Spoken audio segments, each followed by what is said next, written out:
We've got eyes on him. Please advise.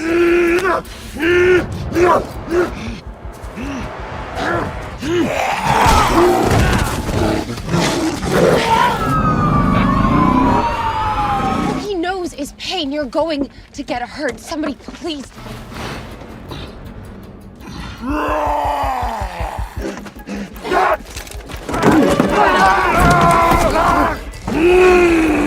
The movie begins with a young woman unexpectedly giving birth in the dressing room. A doctor is called to help to check the baby named Elijah. What happened during the delivery? Nothing. Did you drop this baby? Jesus Christ, no. Inform the ambulance that we have a situation. It appears that your baby has sustained some fractures while inside your uterus. His arms and his legs are broken. Flash forward to the present day, we meet David Dunn, a quiet man in his 40s, sitting on a train heading to Philadelphia. He meets a friendly woman named Kelly, who turns out to be married. Feeling awkward, David puts his own wedding ring back on after taking it off earlier. Just as things settle, the train starts shaking and speeding too fast, and then suddenly derails. At home, David's young son, Joseph, is watching TV upside down when he sees breaking news about a train crash. He flips over and realizes it is the exact train his dad was on. He stares in horror at the TV, not knowing what happened to his father. Meanwhile, David wakes up in a hospital. A doctor explains the train derailed at high speed. There were 118 passengers, and only 2 survived. David is the only one unharmed. Why are you looking at me like that? Your train derailed. Some kind of malfunction. They only found 2 people alive so far. You and this man. His skull was cracked open and most of his left side was crushed. It seems in a few minutes that you will officially be the only survivor of this train wreck. And 2, because you didn't break one bone, you don't have a scratch on you.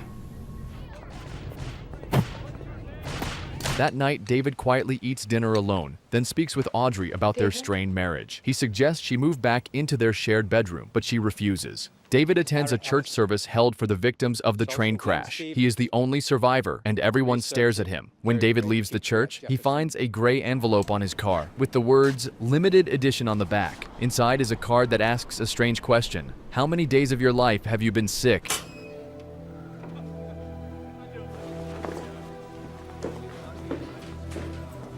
In an accident once too. Horse almost trampled me to death. Could you ask Noel something for me, please? Would you ask him to check how many sick days I've taken since I worked here? Thank you.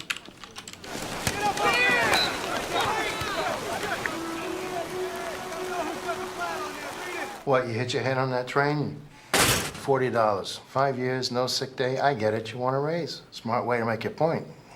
That night, David lies awake in bed next to his sleeping son, Joseph. He quietly goes to talk to his wife, Audrey. He asks her a strange question, wondering when the last time he was sick.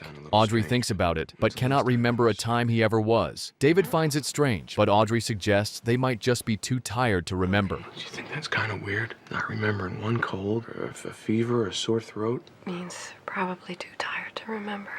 In 1974, young Elijah sits in his room with his arm in a sling, watching TV. His mother walks in, turns off the TV, and tells him he cannot keep hiding in his room. Elijah says he does not want to go out and get hurt again. They call him Mr. Glass at school because he breaks easily. His mother warns him that if he chooses to live in fear now, he will always be afraid. She tells Elijah she has a present for him, and when he asks where it is, she says it's on a bench across the street. Though afraid, Elijah bravely walks through the playground and finds the comic. Someone's gonna take it. Then you better get out there soon.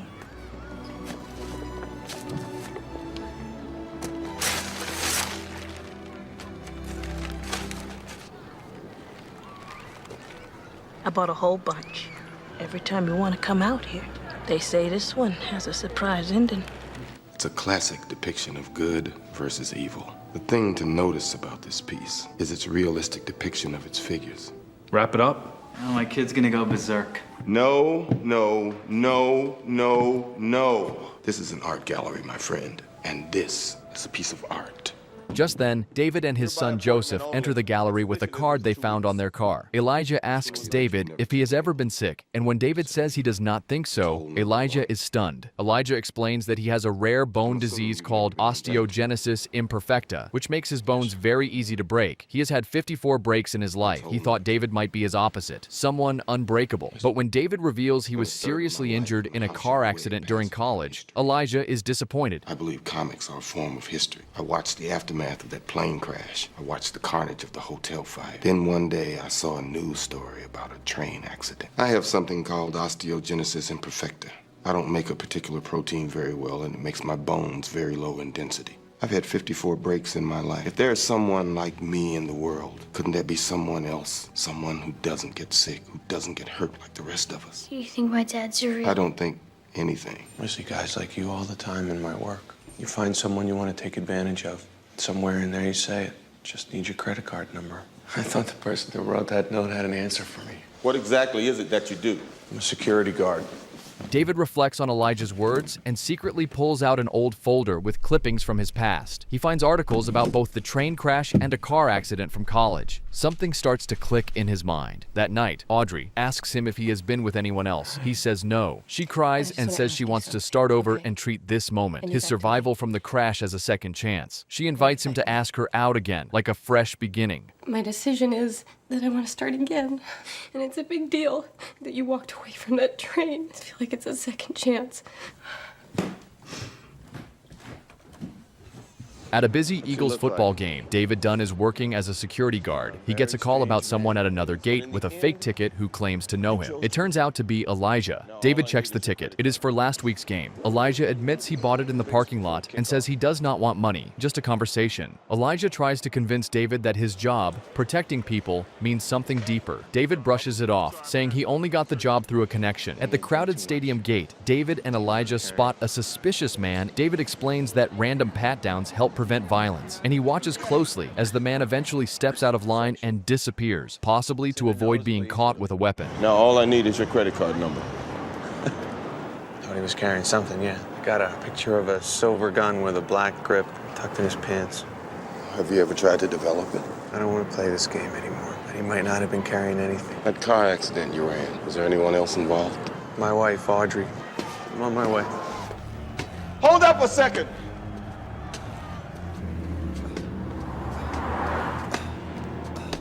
I just want to ask you something.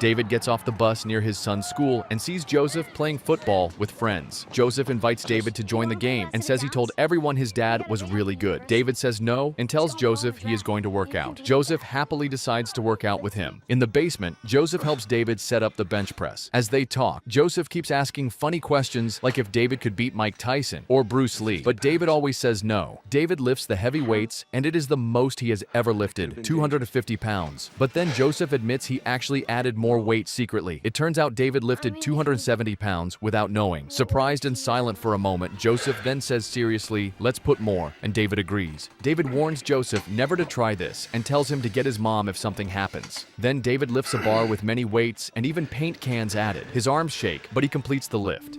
Let's put more.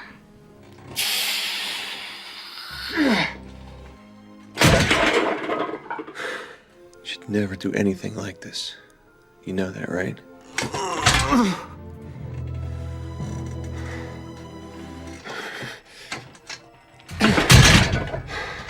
What else can we use? How much is it, Dad? About 350 pounds. There were 14 breaks. It simply shattered. They call me Mr. Glass. Later, at the physical therapy center, Audrey is working when she is told her next patient has arrived. She greets Elijah, who is in a wheelchair with many injuries, and he nods and smiles at her. Elijah talks to Audrey and learns she's been married for 12 years. She explains her husband's football career ended after a car accident, which brought them closer. Elijah then surprises her by asking what part of David's body was injured, revealing he already knows her husband's name, which shocks Audrey. Elijah says he gave David an idea that seemed hard to believe, but now he thinks it is true. Audrey is surprised to hear that David might be like a real superhero from comic books. Elijah says he feels it was fate that brought them together because David will not talk to him anymore, and he hopes Audrey will listen.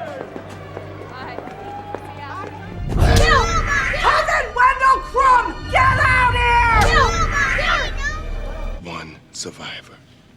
He is unharmed. And what was it you suggested? It's hard for many to believe there are extraordinary things inside themselves as well as others.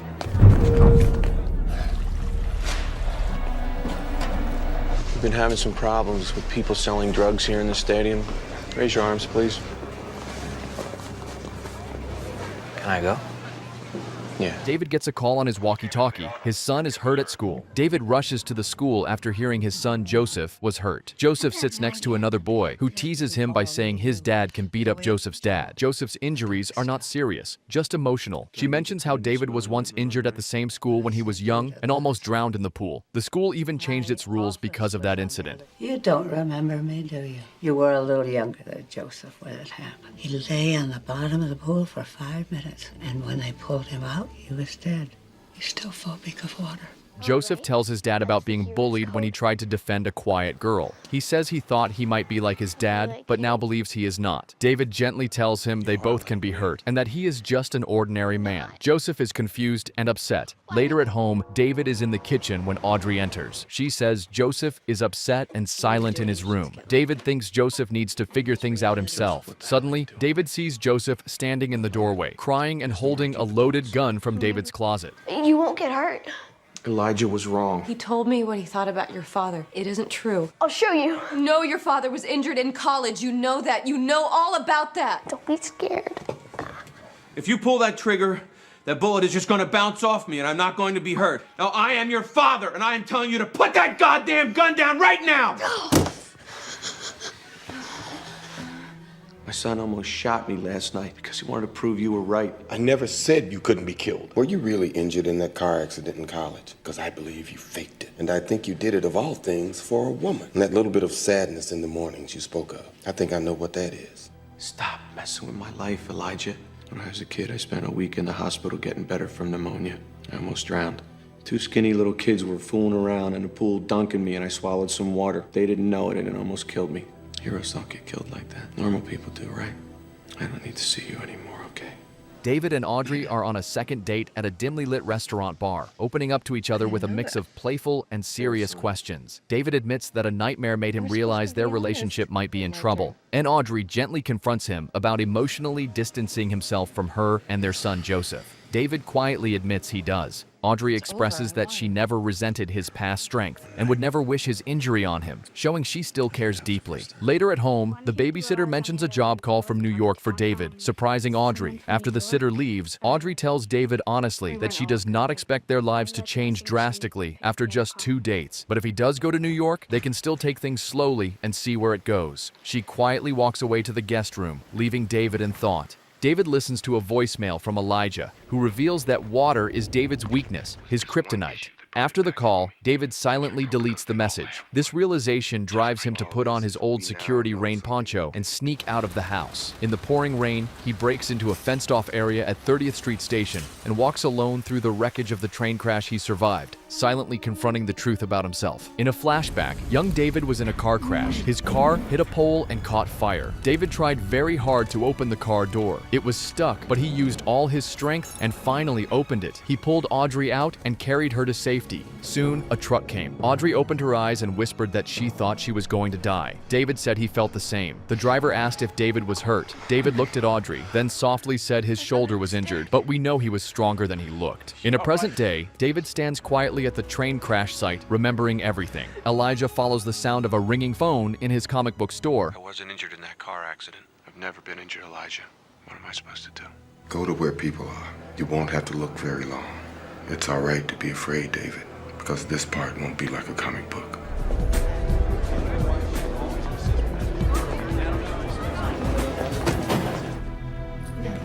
The second one on the wall. Go back to Africa!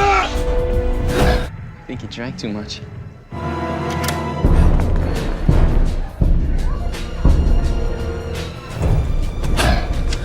What do you...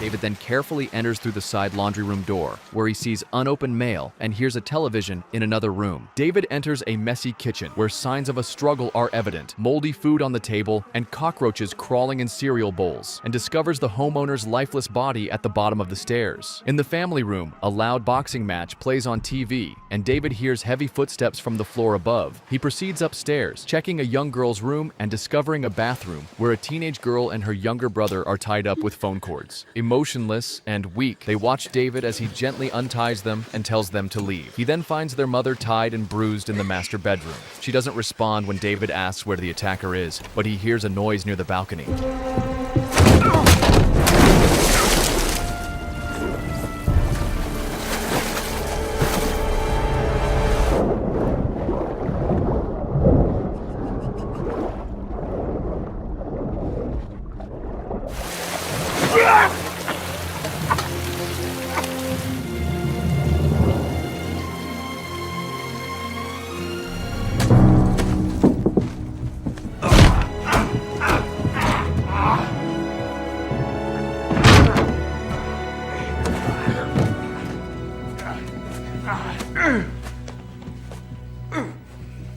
David quietly returns home, hangs up his rain poncho, and checks on his sleeping son, gently pulling the blanket over him in a moment of quiet relief. Silent and shaken after a traumatic night, gently carries Audrey to bed without a word. He holds her, trembling, and tells her he had a bad dream. She comforts him, saying it is over now. The next day, David visits Elijah's comic book store during a sale. He talks to Elijah's mother, who shares how proud she is of her son for surviving tough times. David watches Elijah from across the room and agrees that Elijah is truly a miracle. He's spoken of you. Says you're becoming friends. We are. He's kind of a miracle. Yes, he is. It has begun. When you woke up this morning, was it still there? The sadness? No.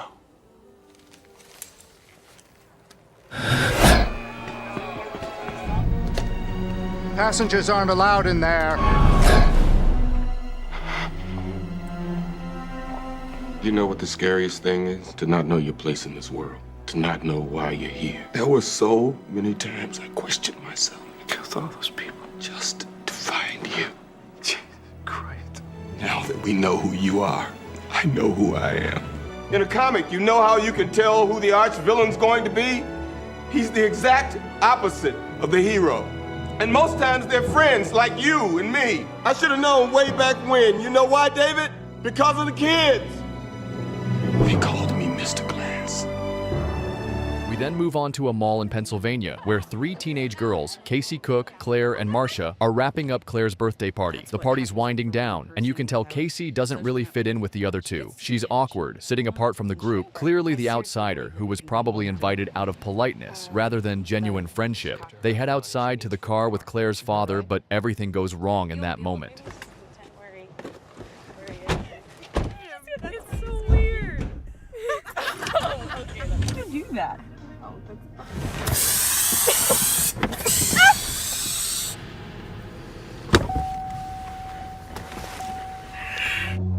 When the girls wake up, they're in what looks like an underground bunker or basement. The room is stark and windowless, with concrete walls and minimal furniture. Just a single bed and some basic items. There's no natural light, no windows, and the door is clearly locked from the outside. Their captor appears. This is Dennis, one of Kevin's multiple personalities. Dennis is obsessively clean and methodical. I choose you first.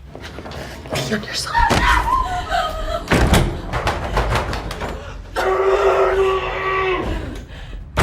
He wanted me to dance for him.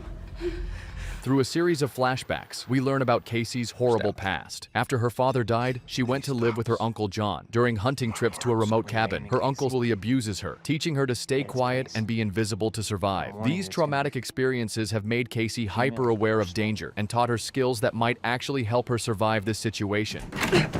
It doesn't matter if you open that door, Claire. Jesus! We should fight him. I took 6 months of Kempo karate class. I saw him carry one of you and lay you on the bed like you weighed nothing. You're saying that you're not gonna fight with everything in you? The only chance we have is if all 3 of us go crazy on this guy. Claire's smart. Let's listen to her. Shut up. Meanwhile, Kevin's therapist, Dr. Karen Fletcher, is growing concerned when Kevin misses his regularly scheduled appointment. She's been working with him for years, carefully documenting his dissociative identity disorder and the remarkable abilities that some of his personalities can manifest. Karen has seen personalities with completely different physical capabilities, different allergies, medical conditions that only appear with certain identities, even different languages and skills. She's been researching cases where people with DID have shown extraordinary physical changes that seem to defy medical explanation. She finds documented cases of personalities with different eyesight prescriptions, diabetes that appears and disappears depending on which personality is in control, and other phenomena that suggest the mind might have more control over the body than anyone previously thought. She's beginning to wonder if Kevin's personalities might be capable of something truly unprecedented. He's back. Admit what you've done. Don't get upset. We're here! Help us! We're in here! I'll talk to him. He knows what you're here for. He's not allowed to touch you. They are what they believe they are. The brain has learned to defend itself. You speak of them like they're supernaturally gifted, like they have powers or something. Karen, these are patients. They have been through trauma. And perhaps now they are capable of something we are not. DID patients have changed their body chemistry with their thoughts. He's just trying to scare us. He was having a full conversation with himself. Bathroom, it's unacceptable. Make it easy. I've color-coded these. Use a blue bottle and the pink bottle. Patricia has reminded me that it was sacred food, and I promise not to bother you again. The girls meet yet another personality, Hedwig, who appears to be a 9-year-old boy trapped in a grown man's body. Hedwig is playful and innocent, excited to show them his room that's decorated with children's toys, drawings, and colorful decorations. He talks and acts exactly like a little kid would. Hedwig reveals that there are 23 different people living in Kevin's body, but only some of them have taken the light, meaning they're in control. He explains that Dennis and Patricia are the ones running things now, and they're planning something big involving the Beast, who would be the 24th personality. Casey quickly realizes that Hedwig might be their way out of this nightmare. She starts befriending him, playing along with his childish games, and treating him like the little boy he believes he is. While doing this, she's carefully gathering information about their location and the building's layout. We have to hurry and get out of here. I have to blow my nose. No, please don't throw it. He said something about making the room safe.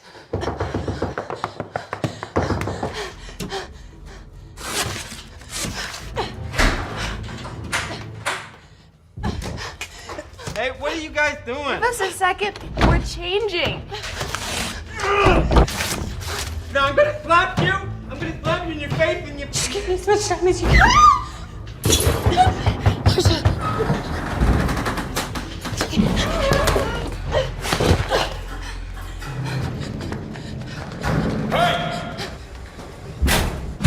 thought I lost you. We're more powerful than you think. Step outside. Look at your sweater. It's ruined. It's dirty. Remove it. We'll not see your friend again. Take off your skirt, you take off your shirt. Clothes you got all dirty from the dust. When Karen encounters who she thinks is Kevin, she quickly realizes she's actually talking to Dennis. He's taken full control, and Kevin's core personality has been pushed so far down that he can barely surface, even for brief moments. To whom am I speaking with now? It's Barry. Based on the description of all 23 identities that live in Kevin's body, I think I'm talking to Dennis. He has a proclivity to watch young girls dance naked. You've adjusted the chocolate dish twice since you came in here. Patricia and Dennis are very unstable. I'm not Dennis. You must forgive me. My job is to challenge you. Look, Lint. Yeah, what? Collar is from 3 seasons ago. Snood? I mean, come on.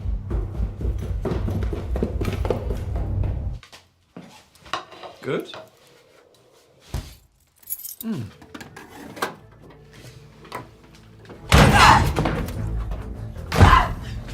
Go to your room, shut the door. Do it now. You will find our passion in the sun, our purpose. The Beast? He's coming for you. You've got a crumb on your shirt. Just take it off. Casey continues working on Hedwig, trying to convince him that Dennis and Patricia are manipulating him and lying about the beast. She tells him he could take control if he wanted to, that he's stronger than he thinks he is. During one of Hedwig's visits, Casey manages to convince him to show her around the facility. As they sneak through the corridors, Casey realizes they're in the basement of the Philadelphia Zoo, where Kevin works as a maintenance worker. She can actually hear animals moving around above them. Did you think it was a real window? So you could leave? Etc. Please. Miss Patricia says that nobody will make fun of me anymore when the beast comes. Wait, please. I want to hear your Kanye West album. This! It's not a toy. It's Mr. Dennis's. Hey, what are you doing? Don't touch those buttons. You're gonna get us found out. You're gonna skated. What up? Hello? slap you! Casey, Cook, I've been abducted. You need to find me. Okay, Betty, listen. Tell Larry and Fish I said hi. Please. I'm begging you. The beast. He believes the time of ordinary humanity is over. Almost over. Let's pretend we're animals again. I'll tell your dad you're not being nice. Come on, take off your stuff. Come on. Stop it, Casey. Karen, unable to reach Kevin and growing more worried, decides to go to the zoo where she knows he works. She finds his maintenance area and notices signs that his mental state is deteriorating. The workspace is messier than usual, and there are signs of the personality's influence. She tries to use all her psychological training to reach Kevin's original personality, but Dennis and Patricia have gained such complete control that Kevin can only appear for seconds at a time, desperately trying to warn her about what's happening before being suppressed again. Karen learns the terrifying truth about Dennis and Patricia's plan. They believe that trauma and extreme suffering can unlock superhuman potential in people. They've been preparing for the beast's emergence, convinced that it will possess abilities far beyond normal human limitations. The three girls aren't just captives, they're intended sacrifices to feed and strengthen this new personality. Would you mind if I used your bathroom? Near the stairs on your left.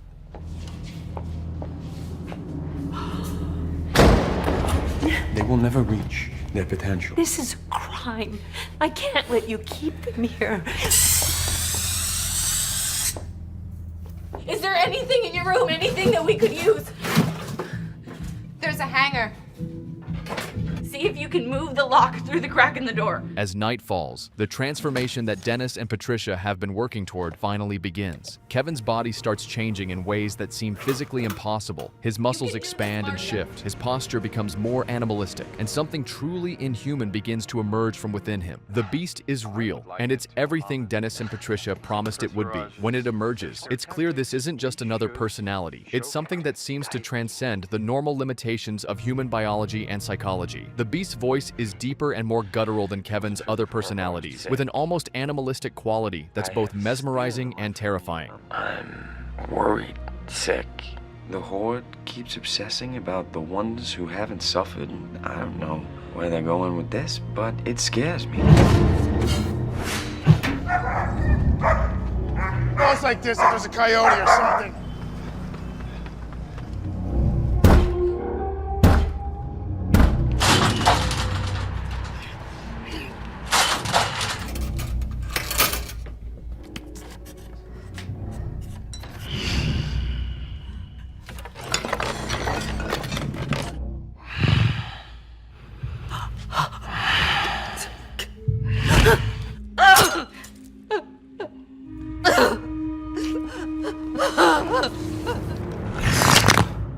I guess I should tell Dr. Fletcher about this.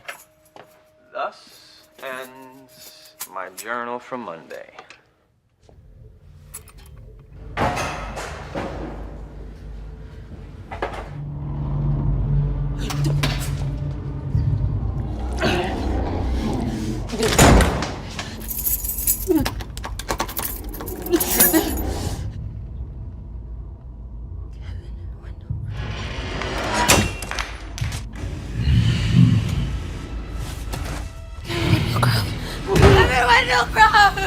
Kevin Wendell Crumb, get out here!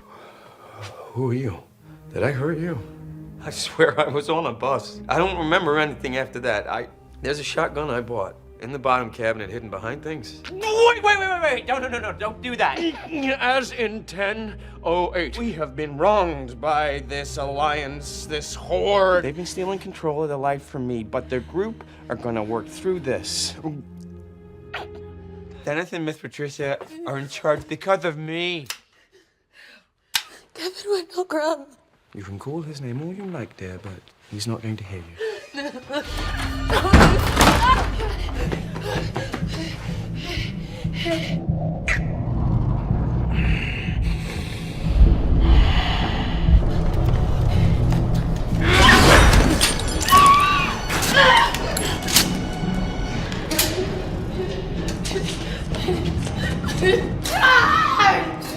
My daddy died too. Heart attack. I'm going to take care of you. You won't be giving me any trouble, will you?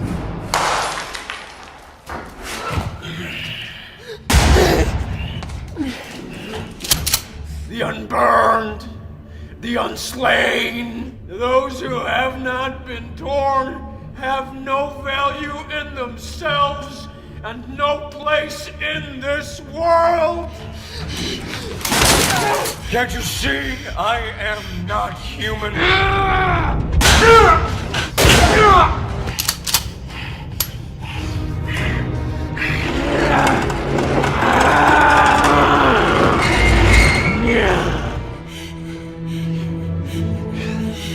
You are different from the rest. Rejoice! Rejoice. One worker finds Casey and unlocks the cell to get her out of the zoo. Ambulance soon arrives and takes care of her wounds. Police officer informs her that her Uncle John is coming to pick her up and take her home. As she sits in the back of a police car, she makes no move to get out and stares at the officer, giving her a hint that something is wrong. It didn't go through. We are what we believe we are. So what do we do now? Let him show the world how powerful we can be. Because of his many personalities, he is being called the Horde. This is like that crazy guy in the wheelchair that they put away 15 years ago. And they gave him a funny name, too. What was it? Mr. Glass. 3 weeks later, the Beast has been active in Philadelphia, and people are starting to whisper about something supernatural stalking the city's streets. We find David Dunn, now in his 50s, running a home security business called Dunn Home Security with his son Joseph. Superman punch! You see his bag fall? Did you leave the door open, T? I closed it. It's you. They bumped into me at the subway. Can't just let him go, Joseph. They're not calling you the tiptoe man or the float anymore. They're pretty much settled on the overseer. Dad, you look tired. When we find this horde, I'll take a mental health day. Joseph has been tracking reports of the Beast's activities, and he's identified a pattern. Kevin's monstrous personality has been kidnapping groups of teenage girls, always taking them to abandoned industrial locations around the city. The latest batch of missing girls fits the pattern perfectly. David and Joseph narrow down the Beast's likely location to an abandoned factory in a rundown part of Philadelphia. David suits up in his rain poncho and heads out, while Joseph coordinates from home base. Drake's my new main man. The Beast is gonna come for you guys any minute now. I don't want him coming and finding roller skates on his feet.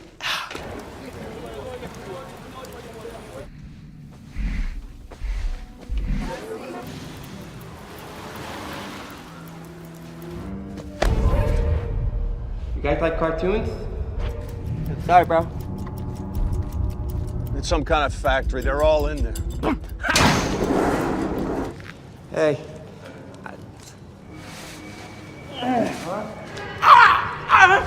Who are you? I am you.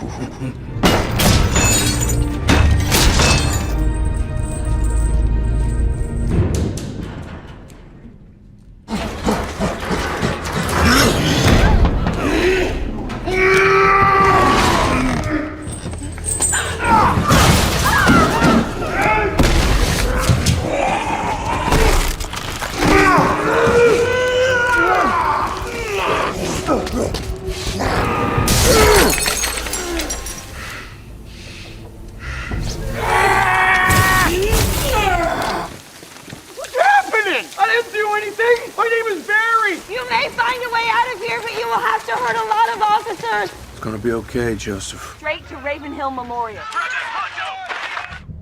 They're both transported to Ravenhill Memorial Psychiatric Hospital, an imposing Gothic structure that looks like something out of a horror movie. This isn't just any mental health facility. This is a place designed for unusual cases with specialized security and treatment protocols. We're introduced to Dr. Ellie Staple, a psychiatrist who specializes in a very specific type of patient, people who believe they have superhuman abilities. Ellie is calm, professional, and speaks with the authority of someone who's dealt with cases like this before. Ellie has had David and Kevin placed in a special wing of the hospital, in rooms specifically designed to contain their particular abilities. David's room has a sprinkler system that can flood it with water at a moment's notice, exploiting his weakness. Kevin's room has specialized lighting systems designed to suppress his more dangerous personalities. But there's a third patient in this wing, and his presence explains how Ellie knew exactly what she was dealing with. Elijah Price, Mr. Glass himself, has been a patient at Ravenhill for 19 years. You won't be lonely anymore. You have 2 new friends. They gave me a syringe for my diabetes. It's a little too close to the light. Do you think you could pick it up for me?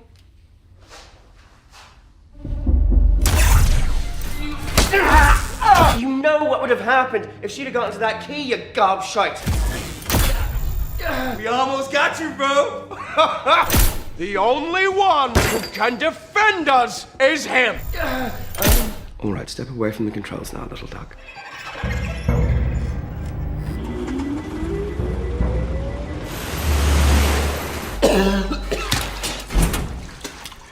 He talks to you when he's out on searches. He hasn't hurt anybody. He's injured countless individuals who haven't had their due process in court.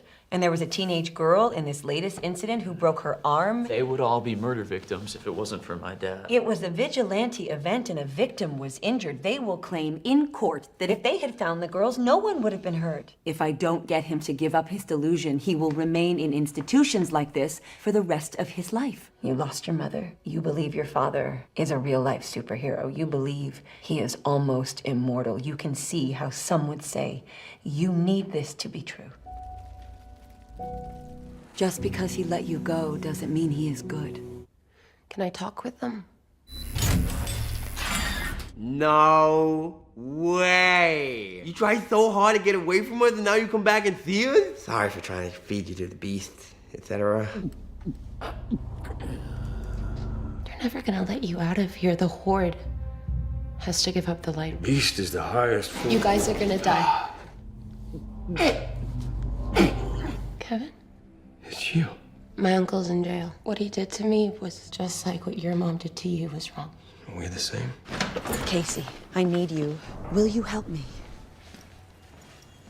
You are the last person I need to see today. I have installed cameras on every floor.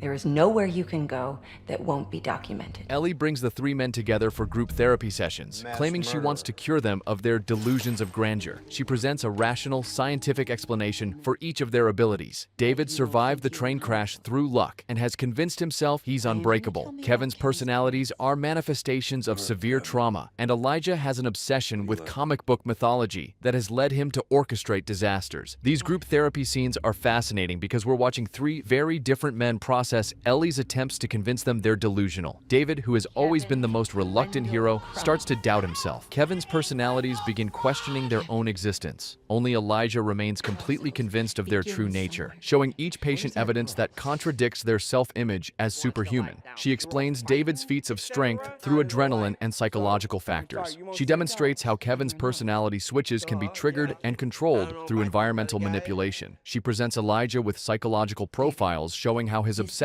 with comic books has driven him to create real-life supervillain scenarios. The most effective part of Ellie's treatment is her use of video evidence and medical records. She shows David footage of him struggling with simple tasks when he believes he might be hurt. She demonstrates Kevin's personality responding to light and environmental cues, like conditioned responses. She presents Elijah with evidence of his crimes framed as the actions of a delusional individual rather than a criminal mastermind. These sessions begin to have their intended effect. David starts questioning whether his abilities are real or if he's been living in a fantasy. Kevin's core personality begins to surface more often, expressing confusion and guilt about what the beast has done. Even Elijah seems to waver occasionally, though he's clearly the most resistant to Ellie's treatment. But Elijah is playing a longer game than anyone realizes. During his 19 years at Raven Hill, he's been observing the hospital's security systems, studying the staff routines, and waiting for the right opportunity. The arrival of David and Kevin represents the culmination of a plan he's been developing for nearly 2 decades.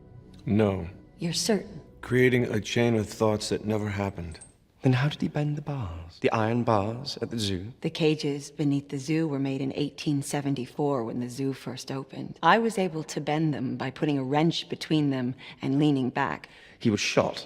Not once, but twice. We've analyzed the shotgun and the cartridges. They were very old. There was a lot of moisture from the boiler room down in the locker area where they were kept. And some of the pellets hit the inside of the bars. The facts you are basing your belief in are wrong. If superheroes exist, why are there only 3 of you?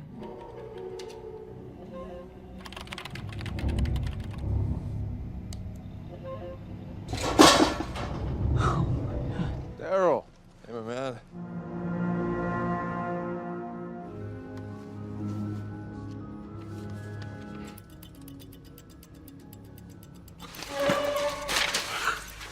Dinner, Elijah.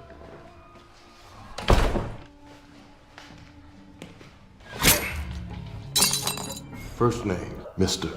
Last name, class. Are you ready? They've been lying to us all. My horde is losing faith. In comics, you would go to a public place where all could see you. But you need David in front of the world. You can convince the horde and the world. That sounds like the bad guys teaming up. Elijah explains his philosophy to David. The world needs to know that people with extraordinary abilities exist. Society has been living a lie, believing that humans are limited to ordinary capabilities. By revealing their powers in a public, undeniable way, they can change the world's understanding of human potential forever. The plan is ambitious and theatrical, exactly what you'd expect from someone who calls himself Mr. Glass. David and Kevin will demonstrate their abilities in a way that can't be explained away or covered up. But Ellie has been monitoring their communications and is aware that something is being planned. Elijah uses his master-level understanding of the hospital's systems to create a coordinated breakout that plays to each person's strengths while compensating for their weaknesses. Kevin's escape involves his personalities working together in ways we haven't seen before. Patricia uses her authority to manipulate hospital staff. Dennis uses his obsessive-compulsive knowledge of building layouts to navigate security systems. When physical obstacles arise, the Beast emerges to tear through barriers with raw supernatural strength. Get back in your room, the view. You're fighting for the broken.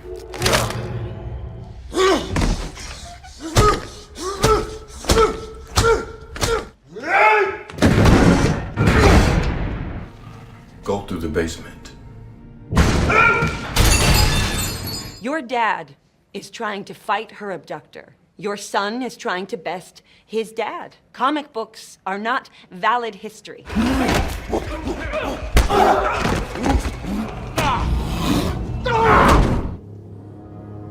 The patients are planning to go to the public opening of the Osaka Tower. They made a mistake going through the basement. It gives us some time.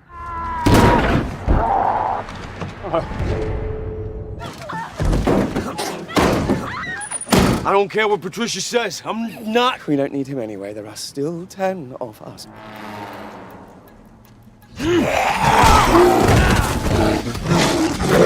A collection of main characters.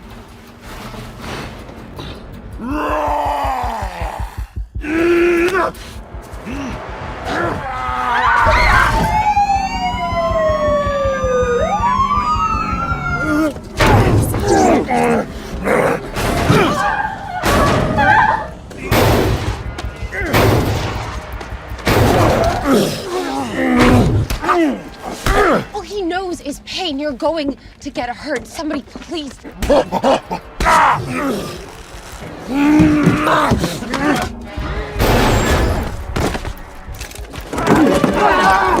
Stay away from him! I'm just trying to save you.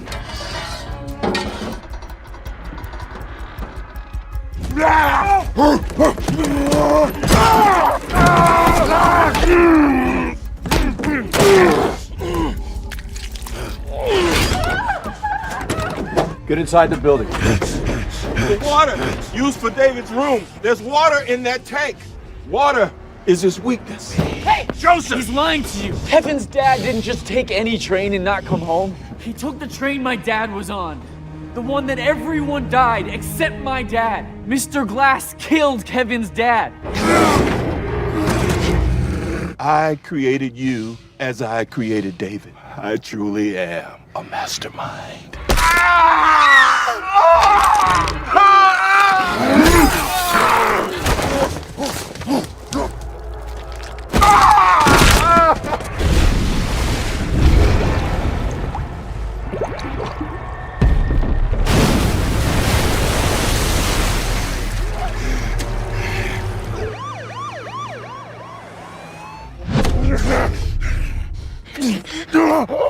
Kevin Wendell Crumb.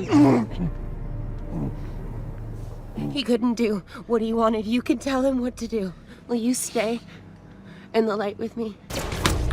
She was able to turn him, target down. You guys gotta help him. That's my dad.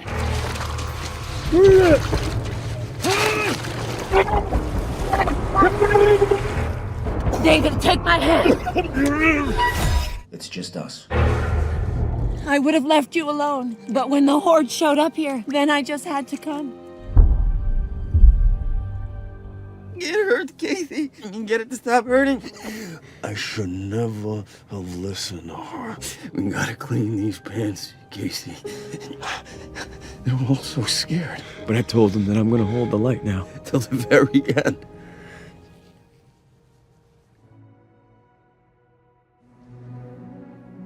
They got it wrong in the comics. They talk about secret evil groups trying to stop the heroes. There just can't be gods amongst us. Be at peace.